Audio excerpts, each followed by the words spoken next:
बिस्मिल्लाहिर्रहमानिर्रहीम। आंधी के वक्त हजूर सल्लल्लाहु अलैहि वसल्लम का तरीका।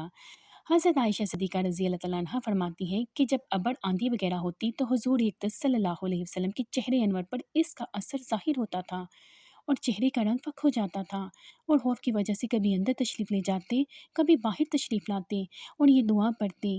तर्जमा: या अल्लाह, इस हवा की भलाई चाहता हूँ और जो इस हवा में हो, बारिश वगैरह, इसकी भलाई चाहता हूँ और जिस कर्ज़ के लिए ये भेजी गई हो, इसकी भलाई चाहता हूँ। या अल्लाह, इस हवा की बड़ाई से पनाह मांगता हूँ और जो चीज़ इसमें है और जिस कर्ज़ से ये भेजी गई है, इसकी बड़ाई से पनाह मांगता हूँ। और जब बारिश शुरू हो जाती तो चेहरे अनवर पर बसात शुरू होता। मैंने अर्ज़ किया, या रसूल अल्लाह सल्लल्लाहु अलैहि वसल्लम, सब लोग जब अबर देखते हैं तो खुश होते हैं कि बारिश के आसार मालूम हुए, मगर आप पर एक गिरानी महसूस होती है। हज़ूर सल्लल्लाहु अलैहि वसल्लम ने इरशाद फरमाया, आयशा रज़ी अल्लाह अन्हा, मुझे इसका क्या इत्मीनान है कि इसमें अज़ाब ना हो।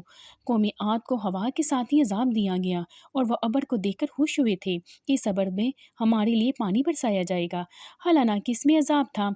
अल्लाह जल्ल शाअनु का इरशाद ही है, इन लोगों ने यानी कौम आद ने जब इस बादल को अपनी वादियों के मुकाबिल आते तो कहने लगे कि ये बादल तो हम पर बारिश बरसाने वाला है।